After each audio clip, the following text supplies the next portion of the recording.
Selamat datang kembali di pembahasan mendalam kita.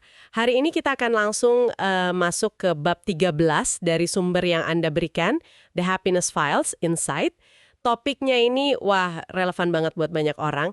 Gimana sih cara menjalani masa parubaya? Nah, sumber ini ngasih pertanyaan penting nih. Apa benar krisis parubaya itu pasti terjadi? Atau jangan-jangan ini malah bisa jadi waktu buat bertumbuh, buat transendensi? Pertanyaan bagus banget. Dan ya, konsep krisis parubaya ini memang punya sejarahnya sendiri. Dulu ada psikoanalis Elliot Jacquet. Dia yang pertama kali memperhatikan tokoh-tokoh hebat gitu ya. Kok produktivitasnya turun atau bahkan meninggal di usia 30-an? Dulu itu udah dianggap parubaya loh. Wah, 30-an udah parubaya ya zaman dulu? Iya. Nah, terus di tahun 70-an, makin populer gara-gara buku Passages dari Gail Sheehy. Itu ngegambarin gimana orang umur 40 orang kayaknya rentan banget kena krisis. Krisis soal penuaan lah, soal ngerasa kehabisan waktu buat capai cita-cita, mempertanyakan pilihan hidup. Jadi, pandangan lama tuh seolah-olah ya, udah ini normal pasti kejadian. Tapi sumber kita ini kan nawarin sudut pandang beda ya, yang lebih gimana ya, ngasih harapan gitu. Tepat sekali. Pesan utamanya kuat banget. Krisis itu bukan takdir. Sama sekali bukan. Malah, kalau kita punya pemahaman dan bikin pilihan yang sadar, paruh baya itu justru bisa jadi puncak kehidupan. Istilahnya tadi, transendensi. Transendensi maksudnya gimana tuh? Lebih dari sekedar selamat dari krisis gitu? Jauh lebih dari itu. Ini soal mencapai level pemahaman diri yang baru, nemuin makna hidup, ngasih kontribusi yang beda. Tapi sebelum kita bahas lebih jauh ke sana, kita perlu sepakat dulu nih. Sebenarnya parubaya itu kapan sih? Nah, iya juga ya, kayaknya definisinya agak kabur nggak sih? Banget, kabur banget. Ada psikolog Daniel J. Levinson, dia bilang parubaya itu masa transisi yang unik. Udah nggak muda lagi, tapi belum tua juga. Di antara gitu ya? Iya, persepsinya juga beda-beda tiap orang. Ada survei tahun 2000, hasilnya menarik, hampir setengah responden umur 65 ke atas dan sepertiga yang umur 70-an itu masih ngerasa dirinya parubaya loh. Hah? Serius? Umur 70-an masih merasa parubaya? Iya, penulis sumber kita ini aja, dia ngitung-ngitung sendiri, usia parubayanya dia itu jatuhnya di 58,5 tahun. Jadi rentangnya emang bisa lebar banget. Oke. Jadi ini lebih ke soal fase hidup ya, bukan patokan angka umur yang kaku.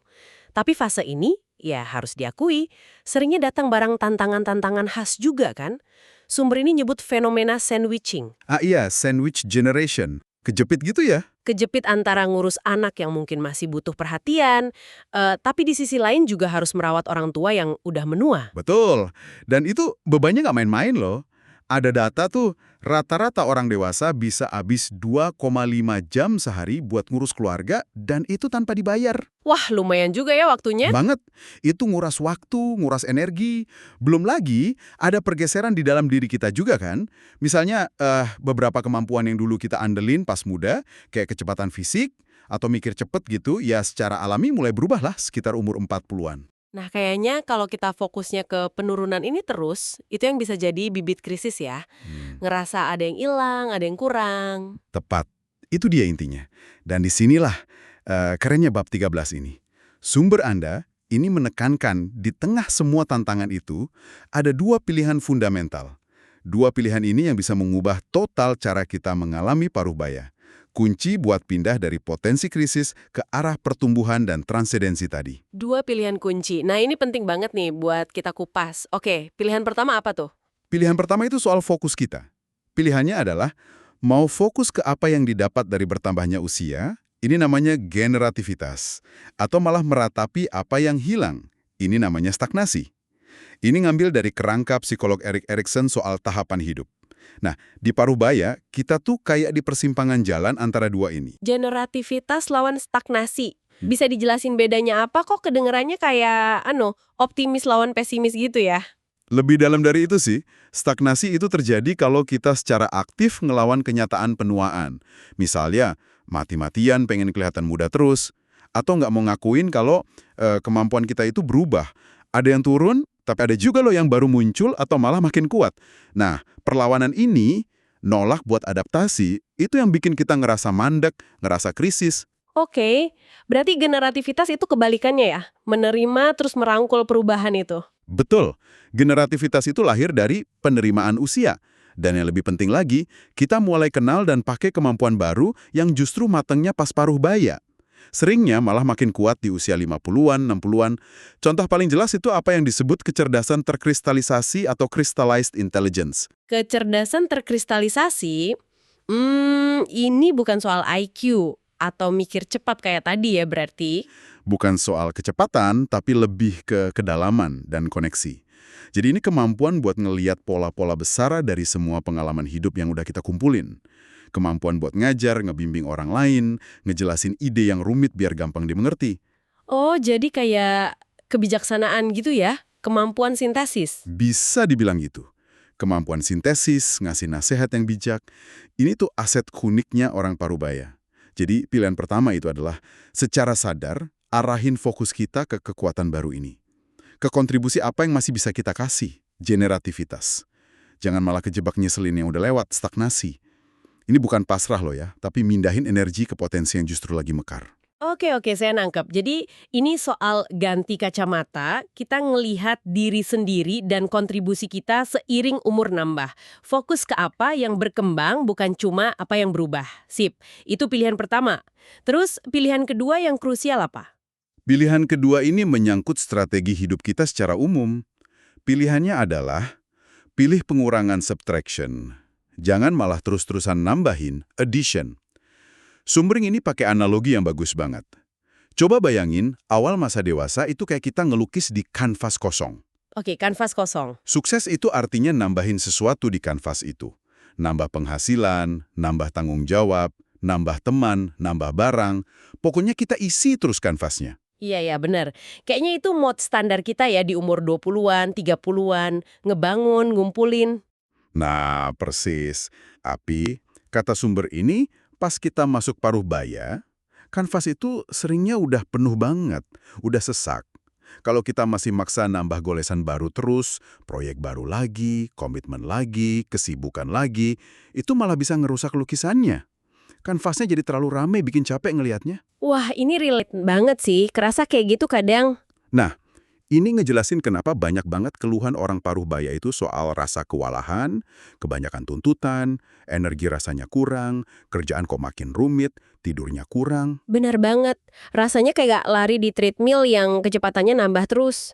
Jadi kalau bukan nambah, terus apa dong? Apa kita nyerah aja gitu? Atau nurunin standar?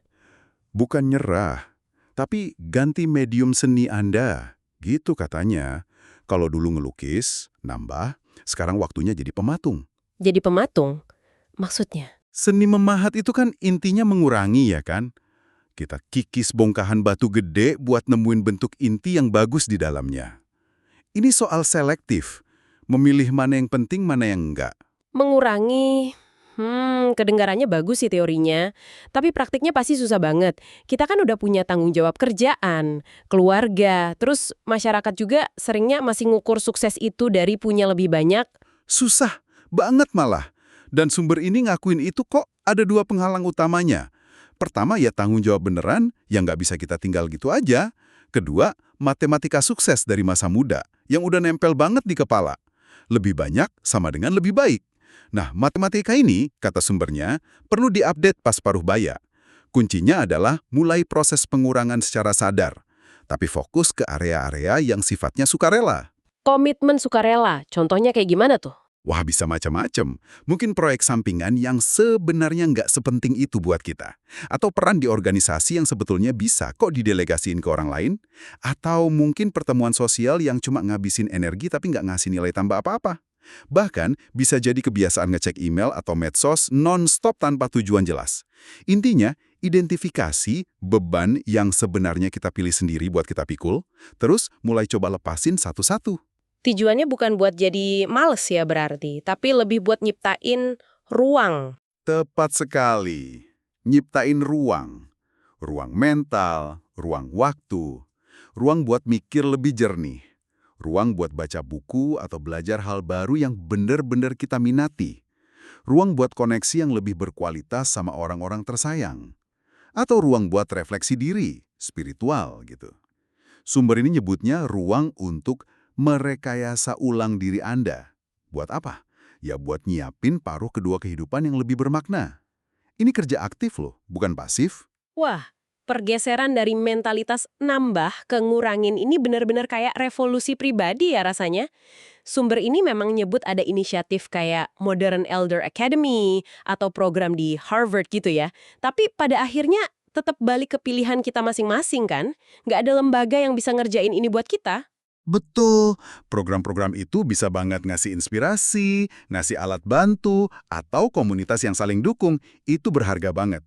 Tapi keberanian buat mulai memahat, itu buat bilang enggak ke komitmen sukarela yang enggak penting, buat ngelepasin identitas diri yang terlanjur nempel sama kesibukan, itu ya keputusan dan perjuangan kita sendiri di dalam.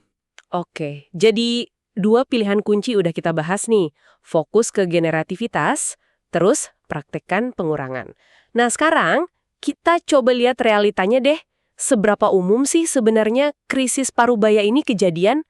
Apa emang segede yang kita bayangin? Nah, ini bagian yang mungkin paling bikin kaget dari sumber ini. Ada studi dari sosiolog Elaine Wethington tahun 2000. Hasilnya, meskipun sekitar 90% orang Amerika itu familiar sama ide krisis parubaya, mereka tahu dan bisa ngejelasin. Tapi berapa persen yang beneran ngalamin sendiri? Nah ini dia angkanya, siap. Cuma sekitar 15,5% pria dan 13,3% wanita yang ngelaporin bener-bener pernah ngalamin krisis parubaya kayak yang digambarin secara psikologis itu. Hah, serius cuma segitu? 15%-an? Iya, jauh banget kan dari mitos yang beredar luas? Wah, ini beda banget ya antara persepsi sama kenyataan. Berarti buat mayoritas orang, ini lebih kayak hantu budaya gitu ya, bukan pengalaman pribadi yang nggak bisa dihindari. Ini ngebolak-balik narasi banget sih. Terus kalau gitu, gimana gambaran umum soal kesejahteraan di usia parubaya? Apa data nunjukin kalau ini emang masa-masa sulit secara psikologis? Justru sebaliknya, ini poin penting lainnya. Penelitian demi penelitian itu secara konsisten nunjukin tren yang malah kebalikan dari mitos krisis tadi. Banyak aspek kesejahteraan psikologis kita itu justru cenderung membaik loh, mulai dari parubaya sampai usia lanjut. Membaik? Serius? Kayak gimana contohnya membaiknya? Orang cenderung ngelaporin tingkat kebahagiaan yang lebih tinggi seiring nambahnya usia. Ini setelah ngelewatin titik terendah di awal dewasa atau pertengahan 40-an.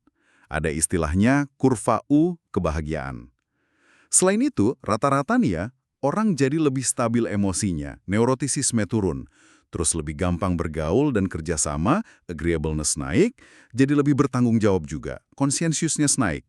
Bahkan, kreativitas seringkali nemuin bentuk baru yang lebih matang. Jadi, gambaran umumnya justru cenderung lebih positif. Wah, ini benar-benar ngebalikin anggapan umum ya. Jadi kalau kita rangkum nih, pesan utama dari bab 13 ini intinya adalah parubaya itu bukan jalan menurun menuju krisis. Justru ini kayak persimpangan jalan, di mana kita punya kekuatan besar lewat dua pilihan sadar tadi. Tepat sekali. Pilihannya ada di tangan kita. Mau fokus ke yang hilang dan ngelawan waktu, stagnasi, atau mau fokus ke kekuatan baru yang muncul dan ngasih kontribusi, generativitas. Terus, mau terus numpuk beban sampai kewalahan, penambahan, atau mau mulai memahat esensi diri dengan ngelepasin yang nggak perlu, pengurangan. Dan dengan bikin pilihan yang tepat di dua persimpangan ini, parubaya itu bisa jadi bukan akhir dari sesuatu, tapi malah jadi awal dari babak kehidupan yang paling kaya makna, paling penuh tujuan, dan paling memuaskan ya. Betul, sumber ini bahkan bilang ini bisa jadi petualangan terbesar yang mungkin Anda alami dalam beberapa dekade terakhir. Intinya, yuk kita bingkai ulang parubaya, bukan sebagai akhir, tapi sebagai kesempatan emas buat bertumbuh secara mendalam dan nemuin kepuasan diri. Nah, sebagai penutup nih, mungkin ada satu pemikiran yang bisa Anda bawa pulang dari pembahasan kita hari ini, mengingat dua pilihan transformatif tadi, merangkul generativitas dan mempraktekkan pengurangan. Kira-kira adakah satu aja komitmen sukarela atau satu cara berpikir lama yang mungkin bisa mulai Anda pahat atau kurangi mulai hari ini? Tujuannya ya untuk memberi ruang bagi versi diri Anda yang lebih utuh dan bermakna di paruh kedua kehidupan Anda nanti.